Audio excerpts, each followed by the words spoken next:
Olha, ontem, quando o Crispiniano pediu para que eu falasse com a imprensa, eu disse ao Crispiniano que eu não tinha condições de falar com a imprensa. Todos vocês sabem que a minha relação com Eduardo Campos extrapolava a política. Nós éramos mais do que dois políticos amigos. Nós éramos dois companheiros que eu tive o prazer de conhecer ainda muito menino, que tive o prazer de ter afinidade ideológica com o seu avô, que tive a oportunidade de conviver com sua mãe, sua mulher e seus filhos.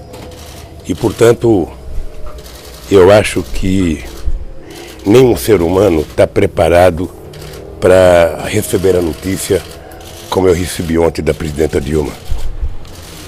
E eu também queria falar com a mãe dele, queria falar com a Renata. Ontem eu falei com a mãe de Eduardo Campos, hoje eu falei com a Renata para dar um beijo nas crianças. Eu sei o que ela está passando, sei o que as crianças estão sentindo. E acho que o Brasil não merecia isso.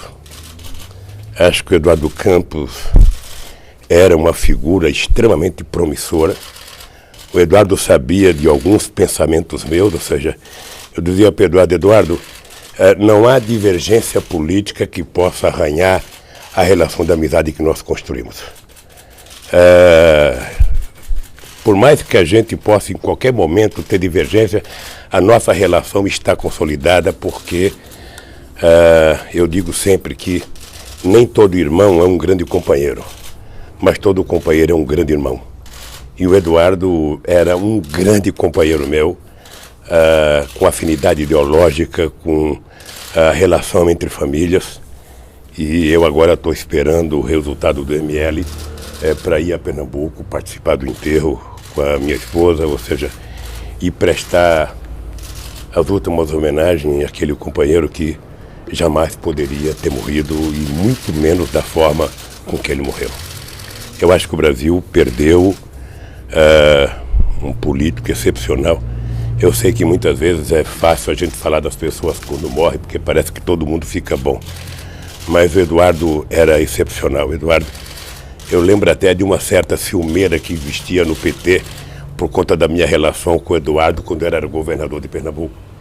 Alguns amigos diziam que eu fazia mais coisa para Pernambuco do que para outros estados. E não era verdade, ou seja, era que o Eduardo tinha competência, apresentava projetos, e eu dizia sempre o seguinte: olha, quem apresentar projeto tem chance, sabe, de ver as coisas acontecer. Quem apresentar ideia vai ter que transformar a ideia num grande projeto. E o Eduardo era essa pessoa, alegre, um contador de causos extraordinário. Era gratificante passar algumas horas na casa dele, jantando com ele, com a família, com o Suassuna, que era outro contador de causos extraordinário. Eu acho que nós perdemos em poucos dias o Suassuna, agora perdemos o Eduardo. Já tínhamos perdido em dezembro um companheiro da qualidade do Marcelo Deda, que morreu também, sabe, muito, muito jovem. E eu sinceramente, acho que não há nada que a gente possa fazer para prestar uma homenagem ao Eduardo. Acho que nós só temos que guardar dele, sabe, a lembrança de um homem, sabe, merecedor, sabe, de tudo que ele conquistou, e um homem que poderia conquistar muito mais. A última vez que eu conversei com o Eduardo foi para dar os parabéns dele pelo nascimento do seu filhinho caçula, e não conversei mais com ele. Mas a recordação que eu tenho dele são as melhores possíveis, porque a nossa relação era muito forte e extrapolava a relação política. Dizer para os jovens brasileiros, quando vê uma perda tão trágica, assim, de um jovem que era uma liderança, que compunha, que buscava convergência? Olha, o que eu digo sempre para a juventude, e já digo há muito tempo, é que a única coisa que não pode acontecer na vida de um ser humano é ele negar a política. Ou seja, eu digo sempre assim: quando tudo estiver ruim, que você não acreditar em ninguém, acredite em você mesmo e entre na política. Porque ao invés de você ficar na sua casa, na frente da televisão, no computador, ou seja, no seu celular, na mesa de um bar ou na sala de aula falando mal dos políticos, assuma que que o político de qualidade que você quer está dentro de você. E passa a fazer política. Assim você irá contribuir de forma muito mais decisiva para mudar a política que tanto precisa ser mudada no Brasil. Mas você não acha que ficou meio órfão, assim, de novas lideranças do país? Olha, eu acho que o Brasil é um país de 200 milhões de habitantes, ou seja, eu diria que o Eduardo é uma perda, sabe, mas muito grande para o Brasil. Mas o Brasil tem dezenas de jovens participando da política, outros vão aparecer, outros vão crescer. Ou seja, eu acho que uma frase que o Eduardo disse antes de morrer, ou seja, acreditar sempre no Brasil, eu acho que é isso que a classe política e, sobretudo, a juventude que quer entrar na política precisa acreditar. Ou seja, não desistir nunca, sabe, do Brasil e fazer com que esse país seja um país cada vez mais poderoso, cada vez mais rico, cada vez mais justo com o seu povo. Eu acho que é isso que deve permear o comportamento da juventude e o comportamento da classe política. O presidente só falou que... O senhor diria à família dele e aos eleitores dele nesse momento? Olha, eu falei com a Renata, porque eu viajei muitas vezes com Renata, Marisa e Eduardo. A gente se encontrou muitas vezes em Pernambuco, em Brasília. E eu disse para a Renata, Renata, não há palavras, na verdade, não há palavras para a gente tentar confortar alguém que perdeu um ente querido da forma que a Renata perdeu. Quem conhece a Renata sabe como ela era ligada ao Eduardo, como é que os dois viviam, o carinho pelos filhos, o apego à família, era uma coisa muito familiar mesmo. E eu falei para a Renata, olha, a única coisa que eu posso te dizer, Renata, é que, sabe, tenha fé, acredite em Deus, você tem que se agarrar em alguma coisa.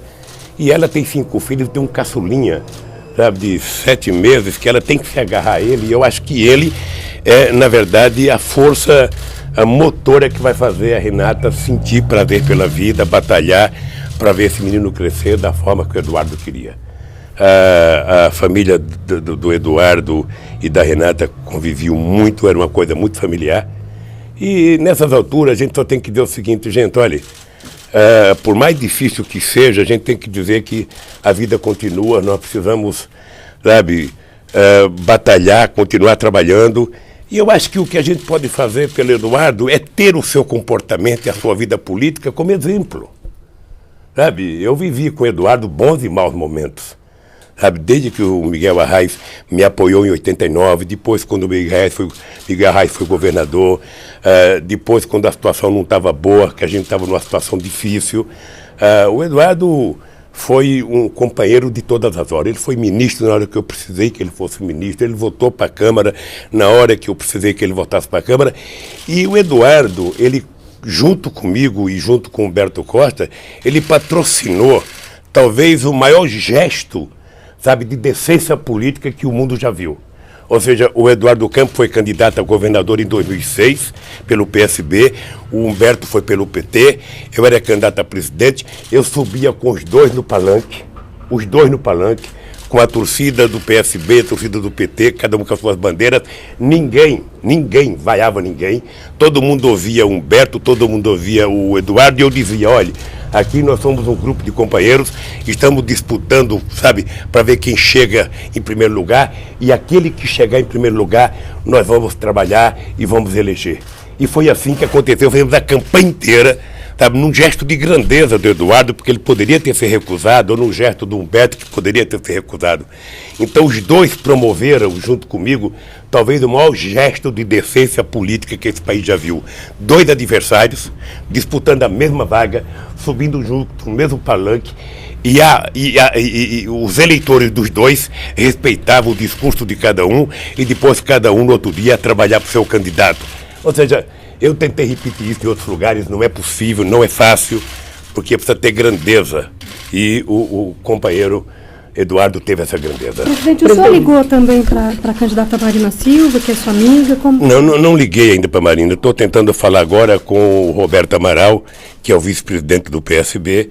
Eles estavam almoçando, depois eu vou tentar ligar para a Marina. Eu vi a Marina ontem na entrevista, ela estava, sabe, realmente, sabe, muito abatida, e E eu acho que é assim, acho que no primeiro momento que tem uma tragédia dessa, eu acho que as pessoas precisam de 24 horas, pelo menos, para deixar, sabe, acreditar no fato. Porque no primeiro momento, a gente não acredita. No primeiro momento, a gente acha que a pessoa vai entrar na porta, que a pessoa está viva, que não foi verdade. Eu, quando a presidenta Dilma me ligou, me contando da possibilidade, não tinha certeza ainda, porque foi o brigadeiro Sade que comunicou a ela do acidente, eu fiquei o dia inteiro torcendo que não fosse verdade. Eu fiquei o dia inteiro, sabe, de que era uma fantasia, era um equívoco, sabe, esperando que aparecesse. Depois disseram que a Marina estava junto, depois disseram que a Renata estava junto, ou seja... Então, no primeiro dia que tem muito boato, é melhor a gente ficar calmo, esperar as coisas acontecerem para a gente poder falar a respeito. Eu vou conversar com a Marina porque todo mundo sabe que eu tenho um apreço pessoal pela Marina muito grande há 30 e poucos anos, ou seja, eu a respeito como companheira, como fundadora do meu partido, como minha ministra, como candidata, como, sabe, eu tenho uma coisa comigo que é o seguinte, eu nunca misturei a minha relação de amizade com as coisas políticas. Nunca. Eu tinha um irmão que era do Partidão e eu não queria discutir dentro de casa com a minha mãe, não queria que a minha mãe visse. Então eu dizia para o meu irmão Francisco, ó, você, ao entrar dentro do meu portão, você não é político, você é meu irmão. Então a gente não briga politicamente. Lá fora a gente discute. Então eu tenho um apreço muito grande e vou falar com a Marina porque eu gosto pessoalmente muito dela. Presidente, qual é o tamanho do impacto no processo eleitoral desse ano? Como é que o senhor vê essa reflexão? Olha, eu sinceramente não quero falar disso agora, porque nós temos que esperar passar um pouco. Obviamente que mudou a conjuntura política, eu não sei qual é o tamanho do impacto, mas nós vamos esperar. Não vamos tentar antecipar os fatos. Ou seja, vamos primeiro esperar enterrar os companheiros, o Eduardo e os companheiros que estavam com ele. Aí depois nós voltamos a falar da política, vamos falar da campanha. Por enquanto é só aguardar. O companheiro Padilha esteve agora há pouco no IMLL, sabe? E não se sabe quanto é que os médicos vão conseguir fazer, sabe, os exames, o DNA completo para poder decidir do enterro. De qualquer forma, eu mandei suspender as minhas atividades, eu estou pronto e falei com a Renata que a hora que eu souber que o corpo está embarcando para Recife, eu vou para Recife, que eu quero dar um abraço na família e quero participar do enterro do Eduardo. É isso, querido. O senhor vai gravar algum vídeo em homenagem no horário eleitoral? Não, ainda não, porque eu não quero discutir isso agora. Eu vou esperar as coisas, sabe, se definirem corretamente, porque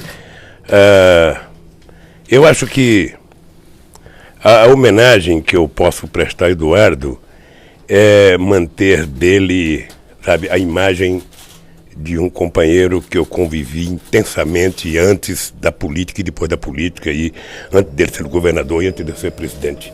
Eu acho que a homenagem é o carinho que eu tenho pela família e que eu vou continuar tendo, independentemente de qualquer coisa. Obrigado, companheiros. Olha, eu acho que